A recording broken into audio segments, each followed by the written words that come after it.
Estamos en Pedrafita, no Centro de Control de Túneles da Autovía A6, unha das grandes obras da enxeñería europea dos últimos anos. Pedrafita foi sempre unha das portas máis importantes de entrada e de saída de Galicia. Hoxe, ímoslles falar de como se foron facendo os camiños ao longo da nosa historia, de onde nos levaron e de onde non. Falaremos dos camiños que levaban a Roma, dos que viñan a Santiago e dos camiños de ferro.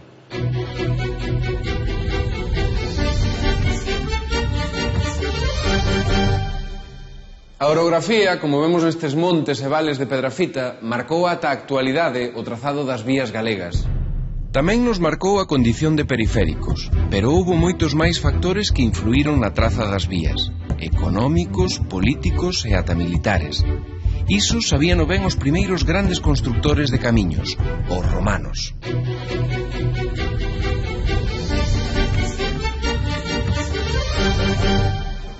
Sulpicius Lupus e Valerius Arcius camiñan por unha das vías romanas que percorren Galicia.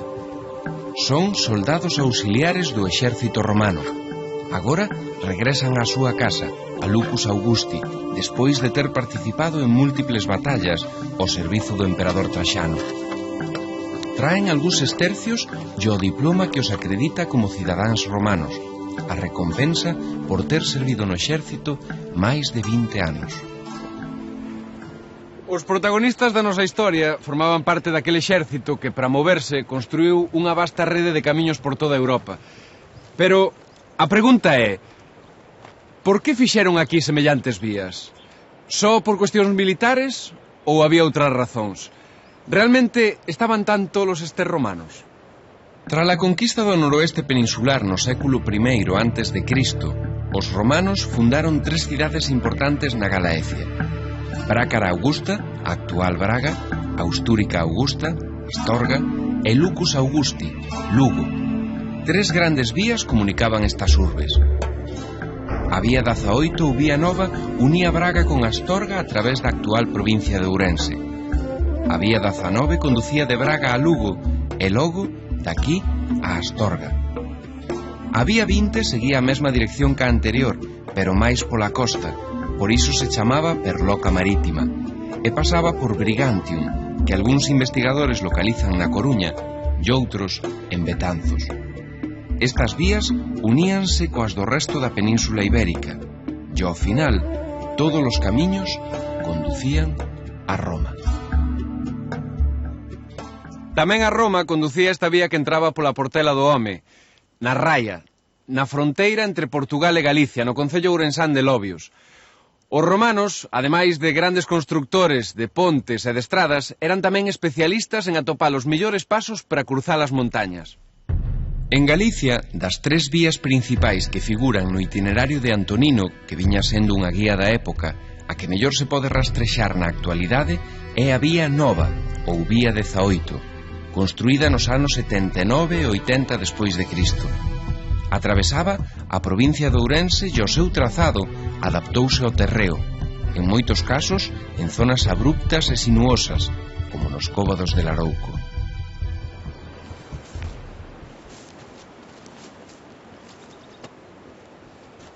O ancho da vía Nova variaba entre os 5 e os 7 metros, o suficiente para que cruzasen 2 carros, aínda que variacións posteriores foron estreitando a vía, como se ve aquí na Portela do Home.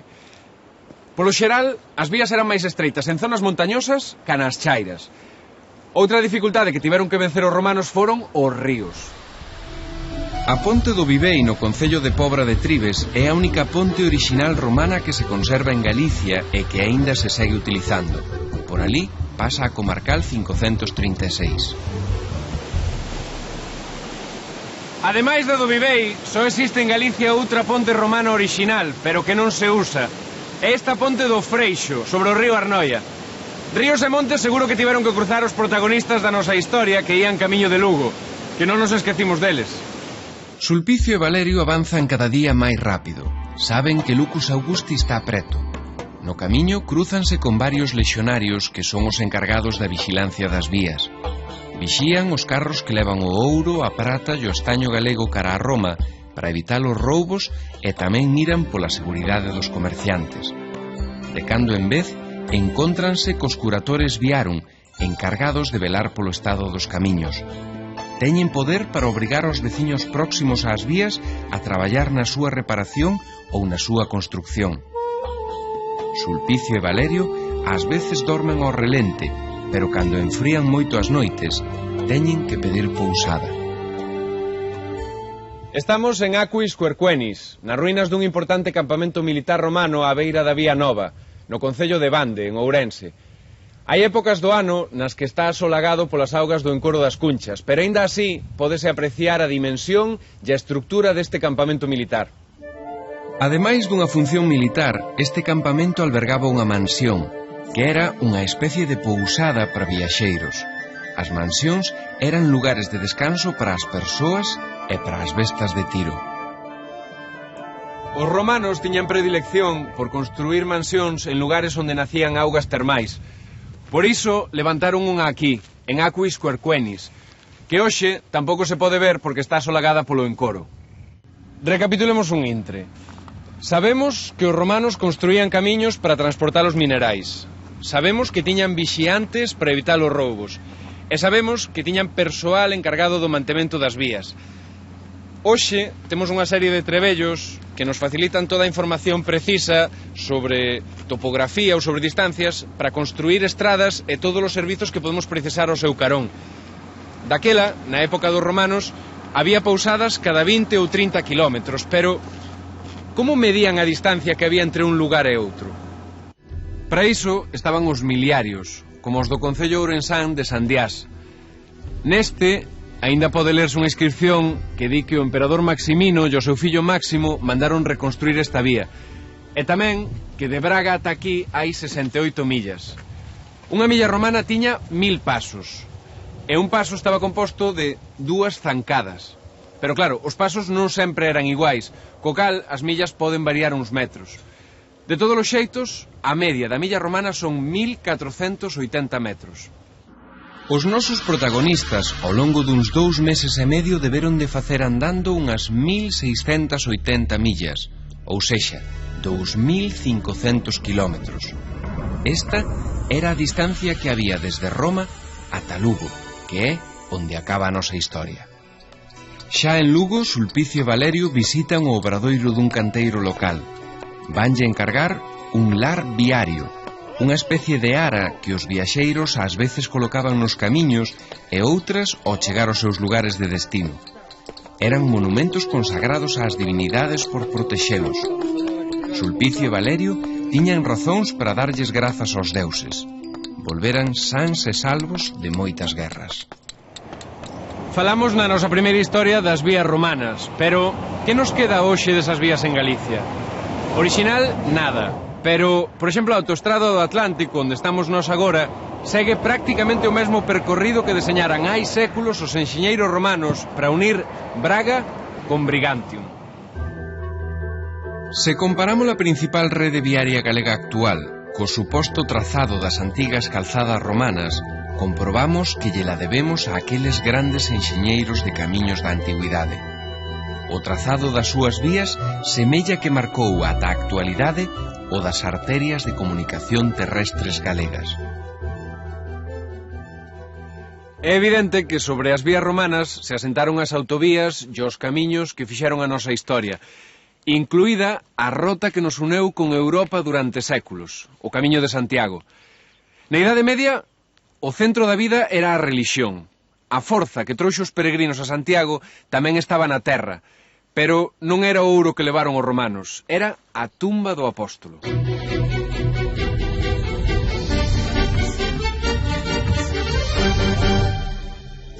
Sobre o ano 820, un pastor de nome Paio cre ver unhas luces ou estrelas milagrosas sobre o monte chamado Libredón.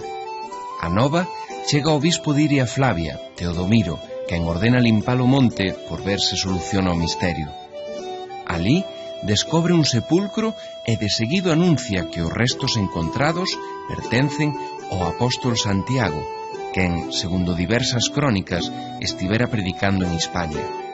Nacía así o mito de Compostela, o campo de estrelas.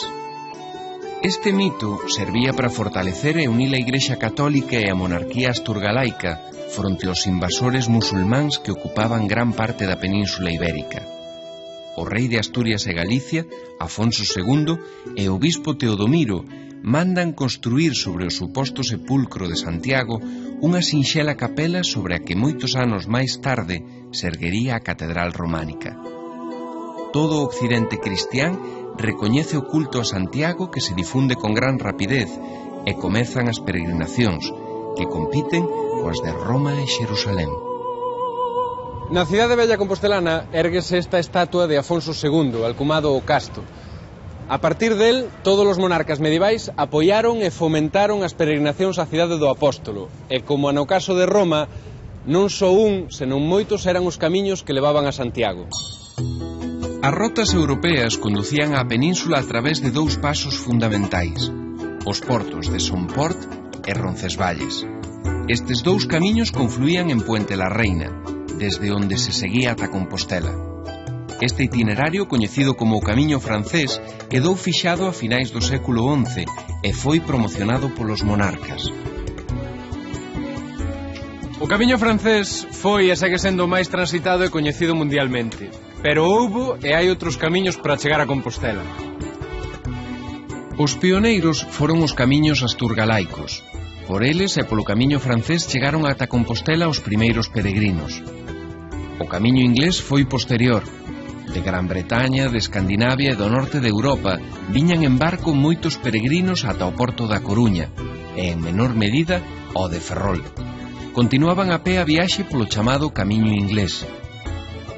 Desde Portugal, a partir do século XII, xorden varias vías xacobeas. A principal vai de Lisboa a Santiago, entrando en Galicia por Tui. A Vía da Prata, prolongación da calzada romana, cruzaba todo o oeste peninsular e penetraba en Galicia pola Gudiña, para seguir ata Ourense. Pero ademais, o camiño non sempre concluía en Compostela. A mediados do século XV, e aínda hoxe, os peregrinos continúan cara aos santuarios da Virxe da Barca en Muxía ou cara ao do Santo Cristo aquí en Fisterra. Daquela, o confín do mundo coñecido. Estamos no Cebreiro, o pórtico de entrada a Galicia polo Camiño Francés. O Cebreiro naceu cos peregríns. Aquí construíuse un dos primeiros albergues no século IX, e aquí está o templo máis antigo do Camiño. Entre o século IX e o XIV, os monarcas potenciaron toda unha serie de albergues e de hospitais para fomentar a rota a Santiago. Aquí, ao Cebreiro, chegou unha tarde de 1335 o protagonista da nosa seguinte historia. Jean Van Merlan é un mercador flamengo. Hai máis de 2 meses abandonaba o seu fogar en Gante acompañado do seu curmán e dun criado. Agora acaban de cruzar os montes do Cebreiro, unha das etapas máis duras do camiño. Xusto antes de que se faga de noite, chegan ao albergue.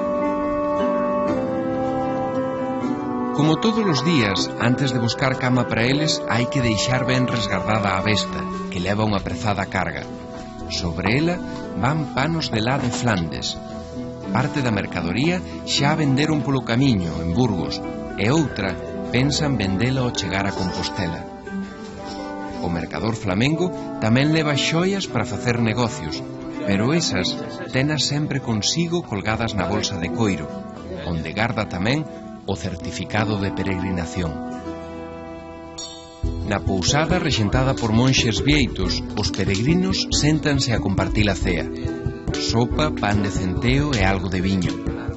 Hai xente de toda clase e condición coa que se mantén conversa. Jean Van Merlan, como outras noites no camiño, repite os motivos da súa viaxe. Conta como fixera unha promesa de ir a Santiago se a súa muller curaba dunha doenza grave.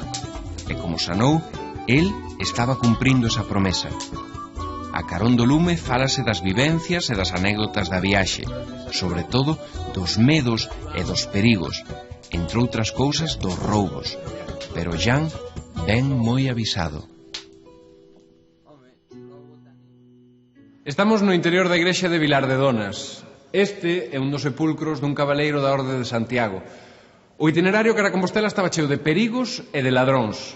As ordes de cabaleiros, como a de Santiago ou as dos templarios, eran as encargadas da seguridade dos peregrinos. Pero aparte de ser posuidora dos sepulcros de cabaleiros da Orde de Santiago, a igrexa de Vilar de Donas exemplifica un importante fito que o camiño trouxo a Galicia: a expansión da arte románica a través de dúcias de igrexas. Vilar de Donas é unha das máis valoradas e ten unha singularidade: os seus frescos. Neles figuran uns rostros de mulleres que supostamente foron as mecenas do templo e pertencían á familia dos Arias de Monterroso.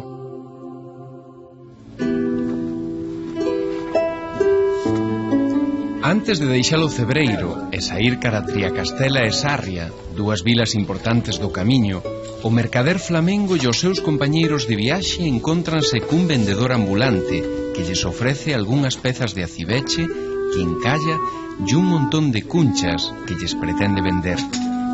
Jean está interesado nunha peza, pero non se fía da calidade do que lle ofrecen no camiño e prefire facer negocios en Compostela. Desde aquí, desde o Monte do Gozo, os peregrinos medievais podían ver as torres románicas da catedral. Xa por fin poderían cumplir o seu voto ou a súa promesa e tamén, como protagonista da nosa historia, pecharían algún que outro negocio antes de emprender o camiño de volta. Despois de vender os seus panos e de mercar unha pequena cruz e unha modesta cuncha de acibeche en Compostela, Jean Van Merlan e os seus compañeiros xa volven cara a Flandes. A cuncha e a cruz son os símbolos dos peregrinos xacobeos e con eles Jean séntese protexido. Facendo unha breve recapitulación, que significaron as rotas xacobeas para a Galicia do medievo? Pois, como acabamos de ver na nosa anterior historia, foron unha vía comercial e cultural co resto de Europa e axudaron a cimentar o poder da Igrexa en Galicia. A beira do camiño foron nacendo e crecendo negocios e cidades novas como a Sarria ou Triacastela. E, sobre todo, deronlle unha dimensión europea a Compostela e a Galicia. A finais do século XIV, as peregrinacións empezaron a decaer por mor da peste negra, pero a gran crise xacobea produciuse a partir do século XVI, coa extensión por Europa da Reforma Protestante. En realidade, ata finais do século XX non se volveron recuperar con gran pulo as rotas xacobeas. Esta é unha réplica do Pedrón no que supostamente foi amarrada a barca de pedra na que chegou aquí o corpo do apóstolo Santiago, remontando o río Ulla. Un río polo que seguen chegando peregrinos ata Pontecesures. Ben, xa vimos a importancia que tivo os camiños de Santiago e as vías romanas. Pero a pregunta é: os nosos ríos puideron ser unha canle de comunicación e de transporte? Houbo estudios que dixeron que sí, pero estudios que nunca chegaron a realizarse. Nos séculos XVII e XVIII a rede de camiños era mala en Galicia, tanto a do interior do país como a que nos unía con Castela. Esta situación denunciárona os ilustrados, e un deles, o coengo Pedro Antonio Sánchez, propuxo para mellorar as comunicacións facer navegable o Miño. Ante esta situación, escribiulle ao rei Carlos III un informe propoñéndolle que a mellor solución para recuperar o comercio dos viños era facer navegable o Miño desde a súa desembocadura ata a cidade de Ourense, ou polo menos ata a de Ribadavia. Os viños do Ribeiro terían así unha saída fácil ao mar, e non só os viños, tamén se podería transportar madeira, lenzos, cereais e reactivar todo o comercio da Galicia interior. Para acometer o proxecto habería que construir canles nalgúns treitos do Miño e para iso contar con cartos do Estado e coa pólvora das fábricas reais. O proxecto de Pedro Antonio Sánchez quedou sobre o papel, e no lugar de esclusas para facelo navegable, o que se construíu sobre o Miño 200 anos máis tarde foron presas para producir enerxía eléctrica, como a esta de Castrelo. Frustrábase así un singular intento de comercialización do viño do Ribeiro, que por problemas de transporte e por motivacións políticas acabou sendo sustituído no mercado inglés polos viños do Porto. O que buscaba Pedro Antonio Sánchez era que os produtos do interior de Galicia chegasen coa máxima rapidez aos portos galegos e desde estes saísen para Europa e para América. O comercio entre os portos galegos e o novo continente tardou en permitirse, a pesar de que fose a este porto de Baiona onde primeiro chegou a noticia do descubrimento a bordo da carabela Pinta. O embarque rápido de mercadorías era o que seguían buscando na segunda metade do século XIX aqueles que loitaron por traer o tren a Galicia.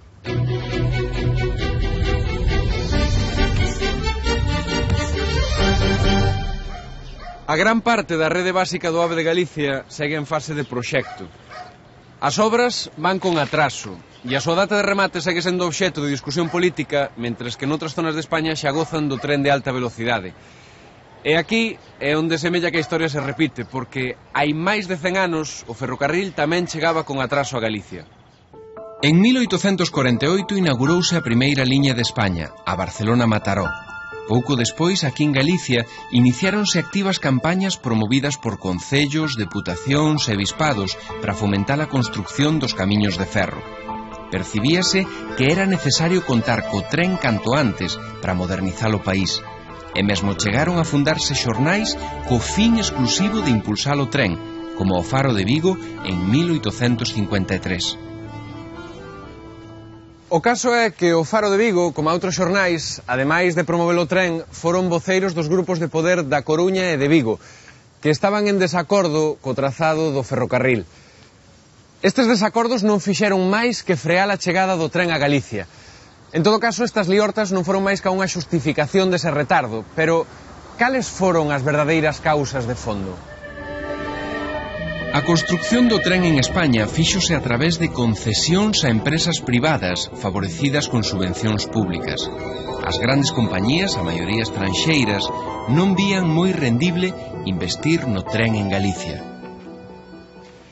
Por qué? Pois porque daquela Galicia non se percibía como unha zona desenvolvida economicamente, xa que era un país eminentemente gandeiro e pesqueiro, e porque ademais aquí había moitas dificultades orográficas que encarecían o trazado do ferrocarril. O caso é que o primeiro tren non se puxo en marcha na nosa terra ata 1873 e saiu daqui, de Santiago, da antiga estación de Cornes, que hoxe se está restaurando. Aquel tren e esta estación teñen a súa propia historia.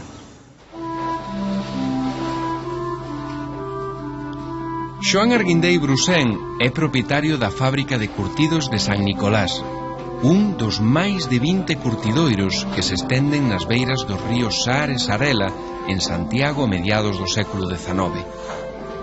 Hoxe atende a visita do británico John Stephenson Mull, principal accionista da compañía que está a construir a liña férrea que vai unir Santiago co Carril. Arguindei é tamén accionista da compañía, aínda que a pequena escala, e está preocupado porque as obras do tren avanzan lentamente e el necesita sacar pronto os seus produtos cara ao porto de Carril. Dalí, en barco, os seus curtidos irán ata Cádiz, o seu principal mercado. Mull asegúralle que estea tranquilo, porque acaba de lograr un empréstito dun banco inglés e agora as obras irán moito máis rápido. O británico lembralle tamén que por fin xa conta coa axuda presupostaria do goberno de Madrid grazas á intermediación do ministro santiagués Eugenio Montero Ríos. Foron os pequenos industriais, os homes de comercio e de negocio de Santiago, como Juan Arguindei, os que impulsaron a primeira vía férrea de Galicia, para facer realidade o vello soño de converter Santiago en porto de mar. E fixérono desde aquí, desde a Sociedade Económica de Amigos do País. Pero o certo é que estes homes non tiñan os cartos para construir o tren, así que tiveron que acudir ao constructor británico Stephenson Mull. John Stephenson supervisa as medicións nos terreos que vai atravesar o último treito da liña ferroviaria Santiago ao Carril. Despois de 9 anos xa queda pouco para rematar os 42 kilómetros da obra. Os traballos demoráronse moito por falta de cartos, pois o trazado en sí non presenta grandes dificultades orográficas. Tan só houbo necesidade de construir 2 pequenos túneles e varias pontes. A pesar diso, máis de 1000 obreiros galegos participan cada día nas distintas tarefas de construcción. A inauguración foi todo un acontecemento, pero a verdadeira festa inaugural tivo lugar aquí en Santiago. Desde esta estación de Cornes partía aquel primeiro tren galego que tardou 2 horas en chegar desde aquí ata o Carril. A esta estación de Carril, hoxe convertida en museo, chegou aquel primeiro tren que circulou en Galicia. Daquela Carril era concello e un importante porto desde o que embarcaban as mercadorías que chegaban ata aquí en tren. Este debuxo da época ilustra o momento no que o 15 de setembro de 1873 saía de Santiago o primeiro tren con destino ao Carril. A plataforma da estación de Cornes era un auténtico fervedoiro de autoridades. Ali estaba o constructor da liña, Stephenson Mull. Tamén Xoán Arguindei, xunto a outros homes de negocios, e, por suposto, a Corporación Municipal Santiaguesa en pleno. Para todos, era un día de festa. De agora en diante, os santiagueses ían poder competir en condicións máis favorables coas cidades portuarias da Coruña e Vigo, daquela con maior vitalidade económica, pero aínda sen tren. O tren, o compostelán, iniciaba a súa marcha con moitas esperanzas postas nel, esperanzas que non se materializarían. Este é un dos panos que regalou o Concello de Santiago aquel 15 de setembro de 1873 na inauguración do ferrocarril compostelano. E gárdase aquí, no Museo John Trulloch en Iria Flavia. John Trulloch, que era avó materno de Camilo José Cela, converteuse en xerente do compostelán a partir de 1882, cando os prestamistas ingleses que financiaran a obra se fixeron co control pleno da compañía. En realidade, o compostelán nos seus primeiros anos tivo escaso tráfico, e só se fixo rendible cando se ampliou a liña a Pontevedra en 1899. En todo caso, para Galicia, o verdadeiramente trascendente foi a apertura das liñas da Coruña-Madrid en 1883 e Vigo-Madrid en 1885, que chegaban con case 25 anos de atraso con respecto a outras zonas do Estado. Estas liñas fomentarían novos tráficos a grande escala, como o comercio de gando e peixe. Hoxe falamos das vías terrestres máis importantes que marcaron o noso devir económico e comercial. E vimos como algunhas desas vías buscaban a saída cara ao mar. Os portos foron os grandes motores do noso comercio. E o comercio a gran escala é a razón de ser dos portos exteriores, como a este que están construindo en Ferrol. Se no pasado todos os camiños levaban a Roma, hoxe todo ten que poder chegar a todas partes. E se pode ser, sen perderse.